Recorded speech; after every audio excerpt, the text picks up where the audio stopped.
Greetings, Geechlings. Geechin Prime here with my review of One Piece Chapter 900, uh, titled Bad End Musical, which I was like, okay. Yeah, it got a little weird when it started up, but we start off, we get a nice double page spread of the Straw Hats interacting with the Minks. Pedro was included. I don't know if that's going to indicate anything, that he's actually alive, but, it was still a nice scene. They were all little chibis. Or is it chibis or chubis? I think it's chibis. But, little small miniature compact things. But, anyway, very nice. Very befitting for the milestone. Anyway, things start off. Big Mom starts just tearing through that cake. So, expectation of that, check off the list. Citizens are fleeing. Perospero is just looking through his binoculars. It's like, okay, we'll soon know what option happens. Chiffon starts having some flashbacks of when they were making the cake, specifically when Sanji was just smiling like an idiot because he was like, you think she'll think it's delicious? And she's like, your lives are on the line, you moron. But he doesn't really care. It's his job, itchy lip, uh, as a chef, to cook delicious food for people to enjoy. So obviously that's on his mind. Um, Big Mom falls back. Perospero's like, ah, did the poison uh, finally get to her? And no, it's just the effects of the cream. We've seen them before on like one of the, what was it, the 31 chefs, and then Capone as well. Except it did not seem to have the lasting effect that it did with them, because she almost immediately gets back up after crying and saying it's like, oh, it's so delicious, I could just die right now. So, you know, so it's good. Option three has happened. Um, anyway, Chiffon sees this and cheers that it's finally worked. The citizens figure that she's regaining her senses, so the danger has at least reduced for the moment. Um, and then Perospero, he just kind of thinks option two happened, is that, the cake was probably at least good and the poison did not affect her. We all know the truth, obviously. Uh, but so then he starts reporting to Totland, the tantrum is over, and gives credit to Pudding. While on Cocoa Island, we see, the Cocoa Island citizens, they're all cheering and stuff, and, praising Pudding as well. And she's in the alley, very sullen, depressed, and it's like, no, it wasn't me. Which then further brings into the fact that what exactly happened in that one scene? I'm pretty sure she kissed Sanji, but did she take his memories of her? Which then would maybe make you think of he won't remember her, so then he has no reason to ever come back to Totland to get her, later when he decides to marry, because he does seem to care about her to some degree. He did enjoy having her as a make believe wife, so having her as a real wife would probably be just as enjoyable, especially if she gets over that flip floppy personality. So, really makes me wonder about that. But, anyway, then back on Cocoa Island yet again, or on the outskirts, on the sea, I mean, sorry. Daifuku and Smoothie, they aren't happy because the Sun Pirates, interfered last week, and their assault has actually opened up a pathway for the Sunny to go through. And Jinbei's mentioning to the crew, it's like, huh, I just now realized that they've been helping us all along. Must have been keeping them from tracking us as well. The the transponder slugs, my bad. Um, then, and there was one page in particular I think it would have been page 8 for the Mangasi translation. Um, uh, not counting like the cover pages and the like scan credits page. The art looked a little off to me. I don't know. Anybody else notice that? But anyway, but yeah, Oven, he goes to another island via the mirror world. And I can only assume it's another island because the people who ask him like what's going on Coco Island, why they if they were on Coco Island, they should know what's going on.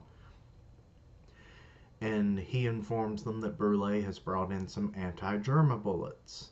And then he proceeds to start heating up the sea with his hot sea hell attack. We've seen it before, and now he's doing it on the fishmen, which, good lord, that has to be horrible for them. Um, so they start fleeing towards, like, I assume, the colder, deeper waters. So they're no longer helping anymore. And then things change over to Big Mom. She's continuing to eat, and she can't quite describe what the cake really tastes like to her. It's like it's beyond her wildest dreams, and but then that's when things start to get weird. She's like, "Oh, the taste! It can make a dead puppy want to, you know, break into dance." And I'm like, "What?" And then it's Pet Cemetery time. It's like I didn't know we entered Thriller Bark or a Stephen King novel. But and then they just all start singing, and really with how her power is, her delusional mind really makes all of this surreal in a way. Because, like, normally when you're delusional and you're thinking of like a Disney esque world where everything is alive and has eyes and stuff, like Beauty and the Beast, she can make that happen. So it's almost sometimes like, is she seeing this in the is this real or is this all in her head, but so that can be a fun thing. I don't know if Oda thought about that. Would have been interesting, like maybe she could do that and as like a weird mental image. But anyway, I've prattled on with that enough. But we see some quick scenes of the Vinsmokes not doing so hot. They're starting to be defeated now that there's, you know, effective ammunition being used on them. I think only Niji and Ichiji, well, no, Reiju was in there as well. I know Yanji had been knocked to the ground, and the other three are kind of barely standing. But even Judge is being attacked because like his castle has now been raided by Snack of all people. I was a little surprised. So Snack is coming back, and he's on the attack. Okay, enough rhyming. But anyway, Big Mom finally finds a way to describe the cake. It reminds her of her 6th birthday party, living with the orphans of Lamb's house with Mother Carmel. And she wishes to eat with her old family again someday. And this is all while and I didn't even when they said it, I was like, what are you talking about? The Queen Mama Chanter. It's the name of her ship. I don't know why this has escaped me for so damn long, but I looked it up and I was like, oh, okay. uh, so that cleared up something because I forget who said it, but said it to Montdor that it was coming. And it starts attacking the Straw Hats now that the fishmen aren't helping keep the path clear. And while that's going on, Big Mom's like, "Ah, thanks for the meal. I'm so happy." And she hasn't fully regained her weight. So I don't know if that's going to like pack on real quickly, or maybe she needs even more than a 3-story cake to get fat again. I don't know. But anyway, she thanks for the meal, and then we see an ominous sign of the Straw Hats flag floating damaged in the water. I don't like that. I don't think they're dead or anything, but we do. Uh, it brings up some dark thoughts if you really want to get down to it. But I don't think they're injured. Well, they're probably some of them are injured, but I don't think they're dead or anything. I mean, they're the main characters, so plot armor and all that. But I would like to see what happens, and 901 will tell us all their secrets. But anyway, some other thoughts I have is that I think Big Mom will probably, now that she's like remembering that day and all that, that maybe like the fact that, she's awake when she goes into these rampages, so why wouldn't she be like visually, like storing memories? Even if she's not actively like, you know, wanting to, well, I don't really know how to say it. Like, mm, but anyway, it's like she still has those memories because she was awake when she had, was doing these things. So, will she eventually learn now with this new overwhelming taste that's washing her back to the past? Will she remember what happened to Mother Carmel and possibly her other rampages in the last 63 years? It could be interesting for her character development. Will she become an ally to the Straw Hats? It's like, one of them made this cake for me and it's made me realize all of my wrongdoings. Hmm, I've done horrible things. I must make right.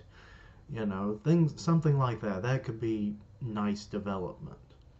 I don't think she'll become like a full ally or anything, kind of like a temporary. It's like, okay, you can leave my territory or something. I don't know. But yeah, much more than that. The pacing was good. Overall, I give it like a 4.5 because we finally got to see her eat that damn cake after so fucking long. So that was interesting to see her, and some of those scenes were disgusting. Oda. uh, but yeah, overall, it was a great chapter. I recommend anybody to read it. If you've watching this, you probably already have. So, but anyway, it was befitting for a milestone, and it was just plain enjoyable. I don't know what else to say about it. But anyway, let me know what you thought about it in the comments, and I'll see you next time. Thank you for watching. Like, comment, and subscribe. Follow me on Twitter at Keishan Prime, and I'll see you next time. Keishlings, roll out.